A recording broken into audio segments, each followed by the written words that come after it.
President Trump gives his big primetime address on the border. Nancy Pelosi and Chuck Schumer look like members of the undead. And Jim Acosta, journalism's all over everyone. I'm Ben Shapiro. This is The Ben Shapiro Show.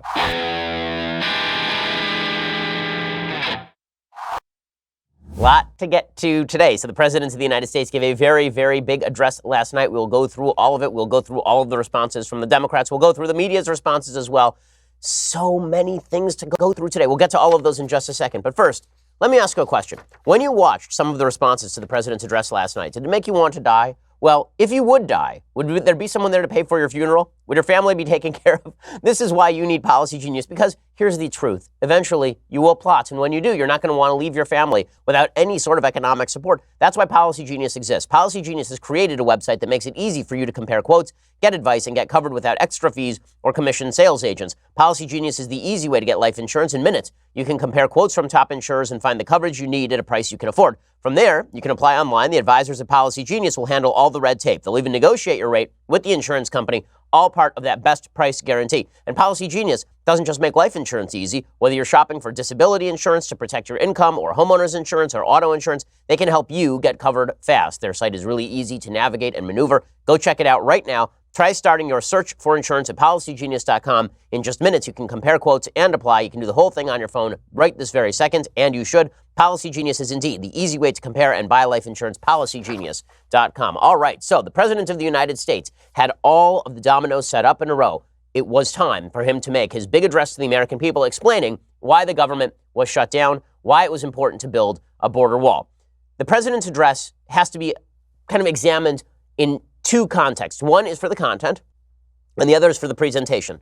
The content was fine. The content basically covered the things that the president needed to cover, although I would say that he focused a little too heavy-handedly on the blood and gore aspects of illegal immigration, as opposed to what I would have focused on, which is the utter incompetence and foolishness of Democrats who say that no border wall is necessary. Right? That's where I would have put all my focus. The president talked about it some, but he didn't talk about it enough. And the other place that I would have put a lot of focus is on the minimal cost of the wall. I think that the president should have opened up his speech last night. I said this yesterday on the show. I think he should have opened up his speech last night by listing off all of the spending priorities for Democrats. They spend $5 billion on this, and they've spent $5 billion on that, and they spend $5 billion on the National Endowment for the Arts, where people are paid to smear themselves with chocolate in front of cameras for Art Nouveau. But they won't spend $5 billion on a border fence that would permanently make easier the lives of the Border Patrol agents who are simply trying to enforce the law. That's where I would have put the focus. Instead, the president went pretty heavy. I think that's a reflection of Stephen Miller, his speechwriter, who writes a lot on these particular issues. In terms of the content, though, overall, it was fine. Whenever the president sticks to teleprompter, he's actually more convincing than when he does rally Trump. Rally Trump is really good for the base. But teleprompter Trump is actually better for the vast swath of Americans who just need to hear the message. And they need to hear the message unfiltered without the media acting as an intermediary. The fact that the president went directly to the people was something deeply necessary last night, because the media coverage up till now has been that Trump is intransigent and terrible for not simply signing on to the new budget that the Democrats want to put forward, and that would not include proper funding for the border barrier that Trump is talking about building. So Trump had to go around the media, over their heads, directly to the American people. I think he did that successfully in terms of content last night. In terms of presentation, it was a little lackluster. The big problem with teleprompter Trump is that it is so obviously different from authentic Trump. When you watch Trump authentically, he's freewheeling. He's basically a stand-up comedian. The guy responds to audiences. He's inherently funny. When you get teleprompter Trump, it's as though he's been drained of all of his life force, and he sort of just reads into camera. Well, that juxtaposition was not great for him last night, specifically because Stephen Miller's speeches tend to be filled with all sorts of, as I say, kind of blood and gore and appeals to the heart and emotional appeals. Well, if you get a speech that is filled with appeals to the heart and emotional appeals, and you seem really unemotional while reading it, it's not a great performance. So let's go through President Trump's speech. Then we'll get to the responses, because whatever President Trump did last night was blown off the front pages by how horrible the opposition was. And this is where President Trump is just an insanely lucky man. No matter how bad he is at his job, the good news is that his opponents so far have been even worse at their jobs. I mean, you will not believe, once we get to Chuck Schumer and Nancy Pelosi, what that sounded and looked like, because my God, it was a horror show. But we begin with President Trump last night from the Oval Office, the president's first Oval Office address, watched by presumably tens of millions of people. Here is the president leading off. My Fellow Americans, tonight I am speaking to you because there is a growing humanitarian and security crisis at our southern border. Okay, and he started off with the talk of the crisis. Again, I think that he should have started off with the government shutdown. And then you'll see that this is the difference between how Democrats approached this and how Trump approached it. So Trump talked about the crisis at the border that was necessitating his action. The truth is, there is no crisis at the border in the sense of something has happened suddenly and now we don't have the means to deal with it. There's been no Pearl Harbor. There's been no 9/11. That's not what happened here. That's why what he really should have said is, my fellow Americans, we are now in the midst of a government shutdown. That government shutdown is not going to end until Democrats give me the funding necessary in order for us to secure our border, an intractable problem that's been plaguing the nation since 40, 50 years ago. Now's the time to solve it. All Democrats have to do is sign a check. Right? That's how I think he should have led off. Instead, he led off with talk of crisis. The problem with that approach is that it sort of begs a particular question. The question that it begs is, okay, well, if this is a crisis, then why didn't you do it 2 years ago when Republicans were in charge of Congress? Hell, why didn't you do it 3 months ago when Republicans were in charge of Congress? Right? If this has been a crisis and you've known about it for several years, why didn't you treat it like a crisis until Nancy Pelosi took over the House?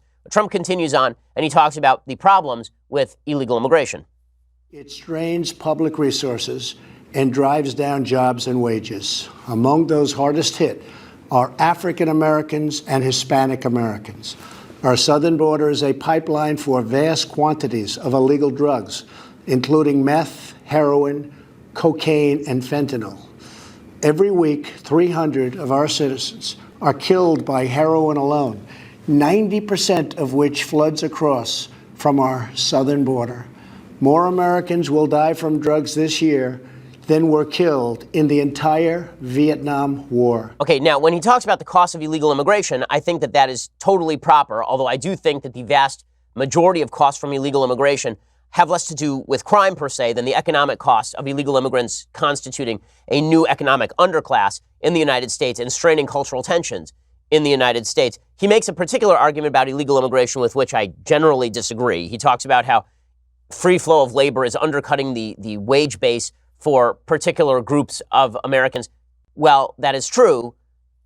A labor supply, a free moving labor supply in the United States is actually quite good for the economy. It lowers prices. It makes American business more competitive abroad and all the rest. But when he talks about the problem of illegal drugs flowing over the border, he's correct. Now, what the fact checkers have said is that the vast majority of the drugs that are flowing across the border are flowing across ports of entry.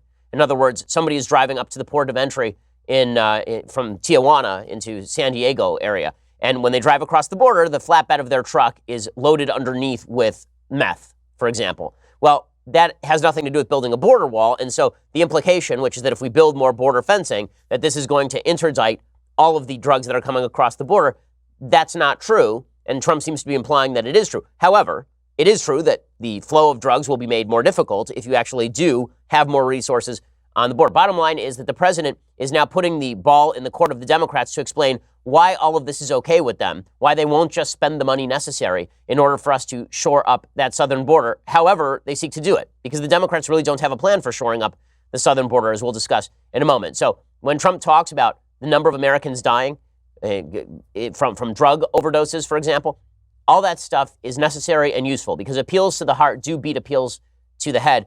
You know, this is one of those areas where I almost wish the president had done something like what Ronald Reagan used to do, or even Ross Perot, and taken out some charts, taken out some pie charts, and just explained them in sort of a friendly way. It's amazing how few presidents really know how to do the Oval Office address in which they speak directly to Americans. In any case, the president continues and he talks about the problem of crime springing from illegal immigration. And he's not wrong that illegal immigration does have a crime problem attached to it, not just the immigration itself. Now, his critics will say that illegal immigrants have a lower crime rate than the general population of the United States. But that's not really the question. The question is why we should allow anyone in the country who is going to then commit a crime. I assume that my kids in my own house may act worse than random kids who come to my house. But if a random kid comes to my house and then tears up the furniture, that's really my fault for letting that random kid in my house. My own kids are my responsibility. The random kid, not my responsibility. And that's sort of the issue with illegal immigrant crime. Here's the president talking about a murder problem that has cropped up thanks to illegal immigration. Over the years, thousands of Americans have been brutally killed by those who illegally entered our country, and thousands more lives will be lost if we don't act right now. Okay, and again, this is not wrong. He is correct about all of this. And then he continues by talking about how this is a humanitarian crisis as well.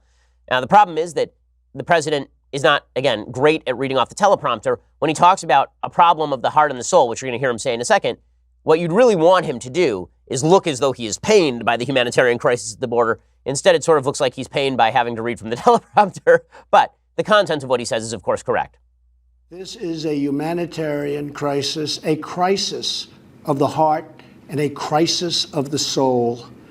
Last month, 20,000 migrant children were illegally brought into the United States, a dramatic increase. These children are used as human pawns by vicious coyotes and ruthless gangs. Now, it's amazing how many Democrats are upset with this line.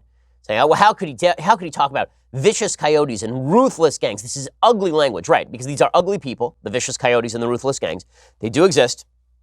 And the fact that the president is calling them out does put a moral onus on Democrats to explain why they are okay with all of this human smuggling toward a border that is specifically happening because the United States acts as a giant magnet for people who are looking for a better way of life, thanks to jobs, but also thanks to soft immigration policy. And that's been Trump's point. Well, in a second, we're going to discuss President Trump's overt appeal for the funding for the border wall, why it succeeds or why it fails. We'll talk about that in just 1 second. First, let's talk about your sleep quality. So the fact is that you are an individual with an individual need for an individual mattress, and yet you're probably buying a mattress that was built for somebody else. Why do that? Why not instead go over to helixsleep.com right now? Helix Sleep has built a sleep quiz. It takes 2 minutes to complete. They use the answers to match your body type and sleep preferences to the perfect mattress. Whether you're a side sleeper or a hot sleeper, whether you like a plush or a firm bed, with Helix, there's no more guessing and there's no more confusion. All you have to do is go over to helixsleep.com/Ben, take that 2-minute sleep quiz, and they will match you to a mattress that will give you the best sleep of your life. For couples, Helix can even split the mattress down the middle, providing individual support needs and feel preferences for each side.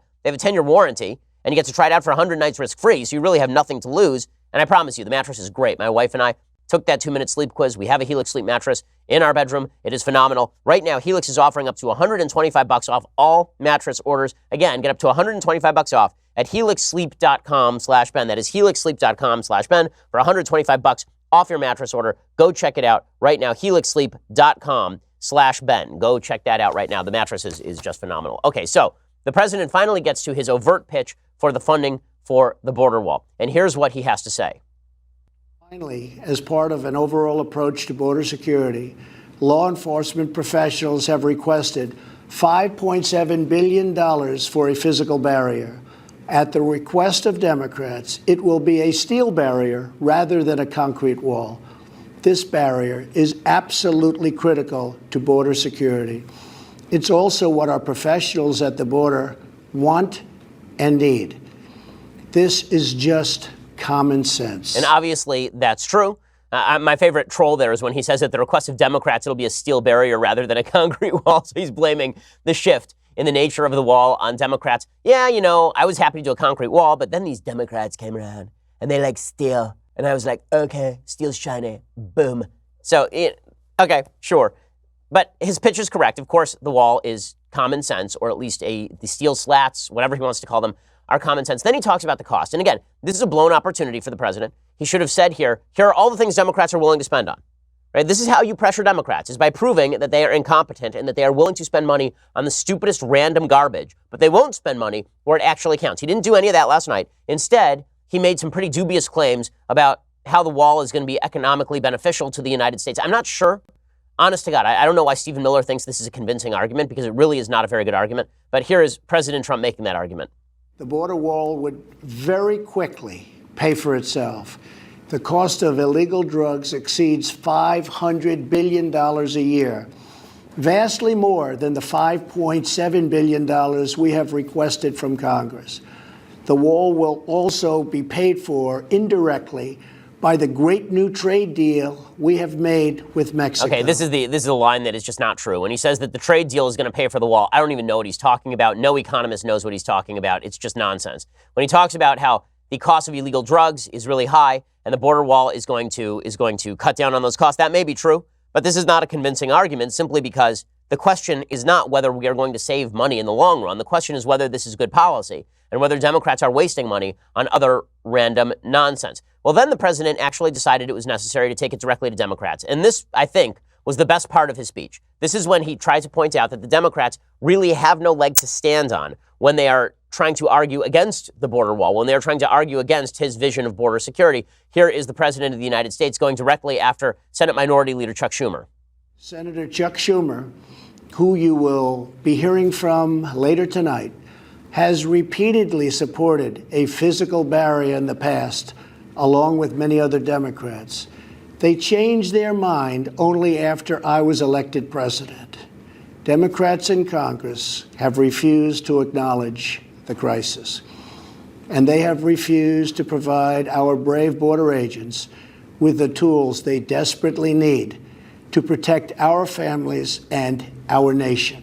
Okay, and then he continues along these lines, slamming Chuck Schumer. And of course, he's exactly right. Chuck Schumer was in favor of a wall before he was against a wall. And he did switch because of Trump. I mean, there's no question that he switched his position when it came to border security, not because of changing circumstances or evidence, but simply because he doesn't want to hand President Trump a win. And Trump continues along these lines. Again, he buried the lead, right? The lead here should have been this. The lead should have been, we are in the middle of a government shutdown. That's the only reason this is in the news. We're in the middle of a government shutdown. The reason we're in the middle of a government shutdown is because Democrats won't give me what I need to secure the border, right? That's what the speech should have been about from the very beginning, but at least he gets to it here, right? He goes after the Democrats for failing to reopen the government.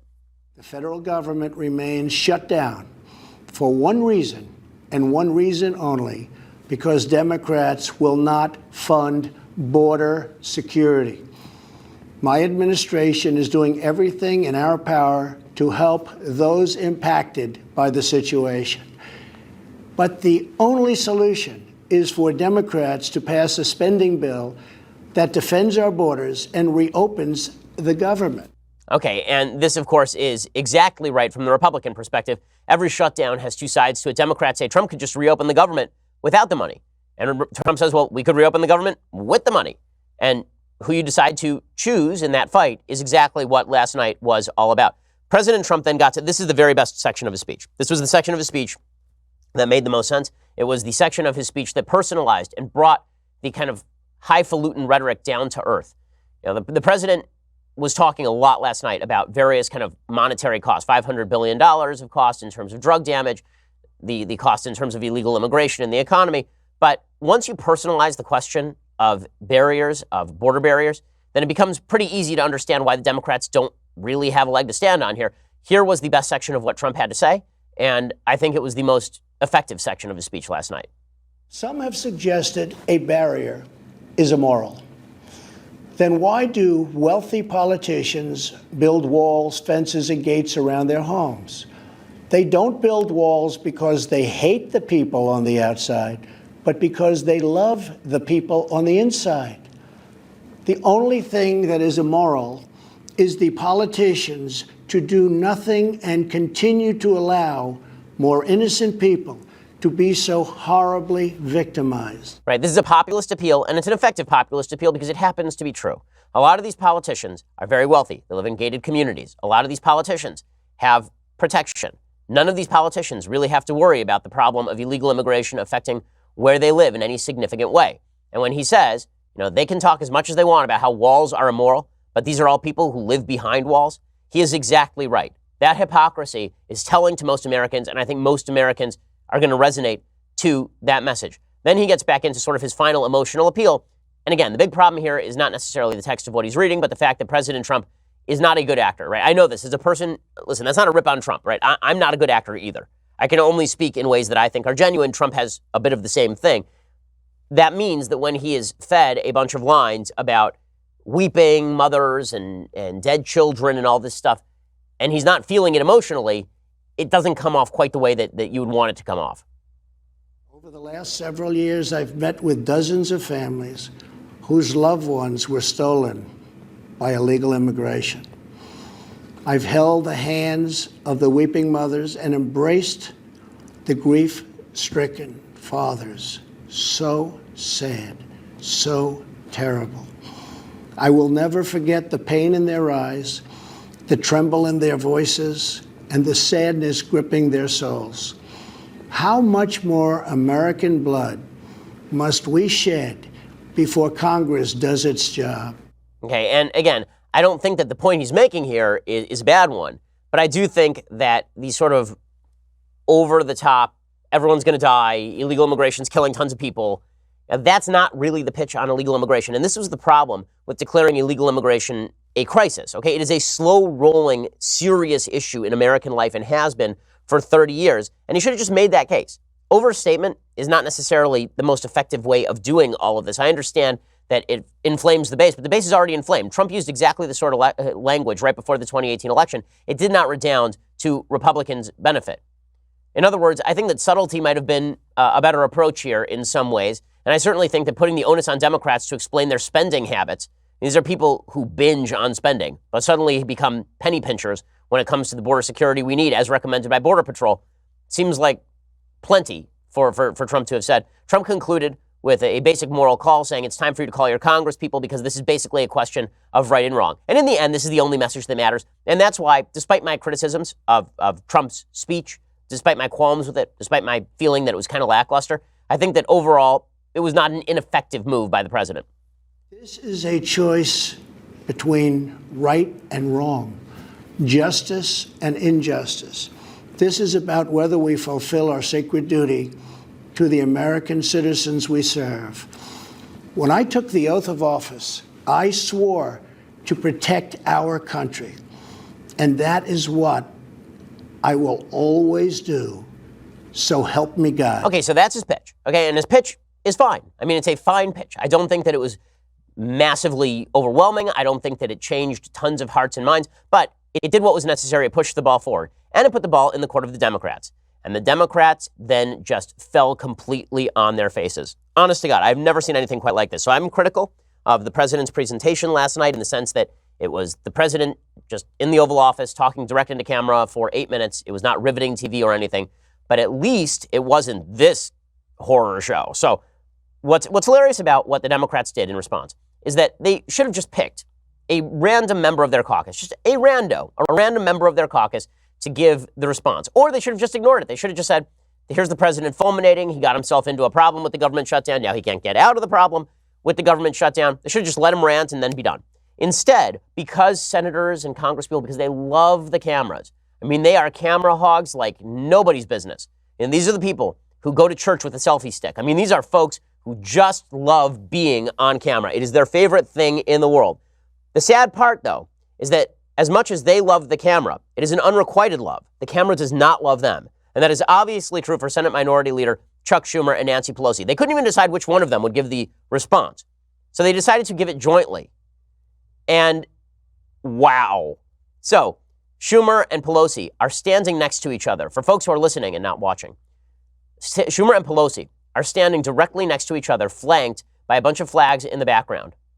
And it is just a horrifying look. It's just a horrifying look. People on Twitter were going nuts over this look yesterday because, number one, their makeup is just terrible. So we have a makeup artist who works here at Daily Wire named Jess, and Jess is very good at makeup. It makes me look more natural. That's what makeup is supposed to do. It's supposed to make you look more natural on camera. They look like, Pelosi and Schumer look like members of the undead. I mean, they honest to God look like when you go to a funeral and it's an open casket funeral, and then people say, you know, how does the person in the coffin look? You say, oh, they look like they're sleeping. They look like they're alive. That's what this makeup looks like. This makeup looks like they look like they're alive, but you actually know they're dead, right? It looks like Madame Tussauds wax museum come to life.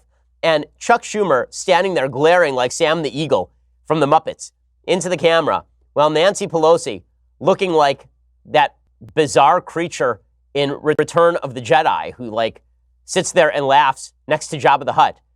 I mean, that is the juxtaposition.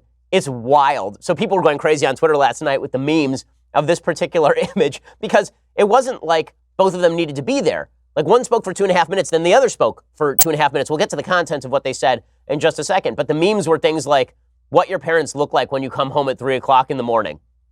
Right? They look like they look like American Gothic Nouveau. Right? You know, the painting of the farmer and his wife glaring at the painter. That is what they look like. They look like, I mean, Chuck Schumer throughout this whole thing. Nancy Pelosi was like the annoying person who's saying that at a restaurant she wants to speak to the manager, and the husband's kind of sitting there glaring because he doesn't want to be there. That's basically what this was. They look like Red and Kitty Foreman from that 70s show. I mean, the memes were just spectacular. They are very, this is when you, there are some folks tweeting out things like, this is what your parents look like when you come home and you got a C in math. That really is, this is what it is. And they're standing there glaring at the camera, and it's just hysterically funny. And the fact that nobody in politics, because they're all 9,000 years old, they don't understand anything like what camera optics are supposed to look like. You wonder why Alexandria Ocasio-Cortez is popular? Because she knows what a camera is and what it does. Right? That's all it is. I don't know what it is about old politicians, but older politicians, for some odd reason, think that camera work should be done the way that it was for Sarah Bernhardt in early film from Thomas Edison in like 1916. Like going to film a stage play or something. And which is why when you get camera of Elizabeth Warren doing an Instagram, it's her kind of glaring into the camera while she awkwardly drinks a beer. Well, between that and Kamala Harris trying to awkwardly dance to offset AOC, and now Chuck Schumer and Nancy Pelosi glaring into camera, honestly, my first reaction when I saw the picture of Pelosi and Schumer standing next to each other was, there were a couple of pop culture references that jumped to mind. The first one was, and we'd have gotten away with it too if it weren't for you meddling kids. And the second one, the Scooby-Doo reference for those who missed it. And then the other one that popped into mind was, no, Mr. Bond, we expect you to die. Because that's what it looked, they look like Bond villains. It looks like, she looks like Kleb from Russia with Love. I mean, and he's like Robert Shaw. It's just fantastic. So they're standing next to each other, and it's just great because they're supposed to look super serious, and everyone is just laughing at them. Everyone is just laughing at them. So President Trump has been blessed with the most incompetent opponents on planet Earth, and it's just fantastic. So Nancy Pelosi, dentures are moving. She leads off by talking about the government shutdown. Now, here's where the Democrats were good, right? What the Democrats did last night was they talked a lot about the government shutdown. The reason that this was smart is because that's the only reason we're talking about this topic right now, right? We all know that the government shutdown is the reason that we're talking about this, not because there was a crisis on the border that necessitated a government shutdown, but because we are in the middle of a government shutdown. That is what created the urgency. It wasn't the situation on the border that created the urgency. It was the shutdown itself that has created this false sense of urgency where nobody actually feels all that urgent about it, is the truth. So the Democrats focused heavily on the shutdown. Trump focused heavily on immigration. This is why I think that Trump should have led off with the shutdown and taken that baton directly out of the Democrats' hands. Instead, Nancy Pelosi says, listen, we're in the middle of a shutdown. All you have to do is sign the check, and then we're done. And we can have this illegal immigration conversation in 5 minutes. There's nothing urgent that necessitates us having this conversation right now. That was Nancy Pelosi's case as she spoke from the grave. I mean, honestly, this whole video should have led off with the door opening like Tales from the Crypt. And you just hear... Fact is, on the very first day of this Congress, House Democrats passed Senate Republican legislation to reopen government and fund smart, effective border security solutions. But the president is rejecting these bipartisan bills which would reopen government over his obsession with forcing American taxpayers to waste billions of dollars on an expensive and ineffective wall, a wall he always promised Mexico would pay for. Riveting stuff there from Nancy Pelosi. And as much as I was critical of President Trump's delivery, Nancy Pelosi, my goodness, it's like we found the compendium of the most boring people on earth and then put them in front of cameras. But what she's saying there, again, from the Democratic perspective, is not untrue, which is that Trump said Mexico was going to pay for the wall. He could just have this debate in 5 seconds. He doesn't want to. He's forcing a crisis. That's the problem here. Pelosi continued along these lines. And again, she was hammering away at the idea that the government shutdown is Trump's fault. All he has to do is sign off on our budget, and then we can have this conversation 10 minutes from now while people are still getting paid. Why is he using government workers as leverage, right? This is Pelosi's case. He promised to keep government shut down for months or years, no matter whom it hurts. That's just plain wrong. The fact is, we all agree we need to secure our borders while honoring our values. We can build the infrastructure and roads at our ports of entry. We can install new technology to scan cars and trucks for drugs coming into our nation. We can hire the personnel we need to facilitate trade and immigration at the border. We can fund more innovation to detect unauthorized crossings. So why don't you do all of those things in a counter move for Trump? Honestly, why don't you come back at President Trump with that, Speaker Pelosi? Like that's not all that tough. It's hard not to laugh while watching Chuck Schumer standing behind her glaring at the camera as she says all of these things. Honestly, it reminds me of one of those old Warner Brothers cartoons where Bugs Bunny is talking and then the camera slowly pans back and there's that giant red fuzzy monster standing directly behind him. Somebody needs to cut a video of Pelosi speaking, and then you pull back, and it's just Chuck Schumer looming over her shoulder, glaring at the camera. Just spectacular stuff. In a second, we're going to get to Chuck Schumer's response, and then we will get to all of the rest of the Democratic responses, which demonstrate two things, the rest of the Democratic responses. One, the Democrats are unbelievably radical on illegal immigration, and this is where Trump wins. And two, younger Democrats know how a camera works. I will show you in just 1 second. First, you're going to have to go and subscribe over at dailywire.com. All sorts of goodies. First, I need to mention, before we even get to the subscription pitch, I have a new book. It is this book right here, The Right Side of History, How Reason and Moral Purpose Made the West Great. It details the crisis of purpose that is happening right now in Western civilization. Earlier this week, I talked about Tucker Carlson's monologue in which he discussed the problem of suicide, opioid overdose, the problem of unhappiness that's spreading through the country. I wrote an entire book on the subject. If you want to know how we got here, what made us prosperous, why we're blowing it, how we get back on track, pre-order today at Amazon, Barnes & Noble, any major bookseller. I cannot wait to share the book with you. I really think it is an important work. I mean, I spent an awful lot of time on it, an awful lot of thought on it. I think it's sort of my magnum opus. So go check it out right now. The Right Side of History, How Reason and Moral Purpose Made the West Great. It's a great introduction to why Western civilization matters and why Western philosophy matters and what we ought to do as a civilization to re-infuse our civilization with the purposes that made our country awesome in the first place. Okay, also, you need to go subscribe. $9.99 a month gets you a subscription to dailywire.com. Why should you do so? Because you get 2 more hours of me in the afternoon if you do. Now, you can listen to our live radio show, like live on radio, all across the country. But there's something else going on that is amazing, which is that you can actually see it on camera. You can interact with me while we're on the air, right? I'm going to start taking questions during the breaks. You get to do all these things for 2 additional hours a day. So if you love the podcast, get 2 more hours of it in the afternoon, which includes all of the daily updates as the news progresses.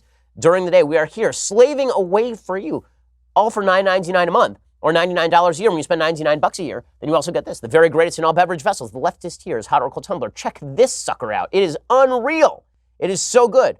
We just installed a basketball hoop directly outside of these studios. Suffice it to say, Jewish men can't jump. But after I have had a drink from the leftist tears, hot or cold tumbler, not only can I leap tall buildings in a single bound, I can dunk complete 360 reverse tomahawk windmill jam. Okay, that's what I can do. What can you do with it? Only you know. That's why you ought to subscribe.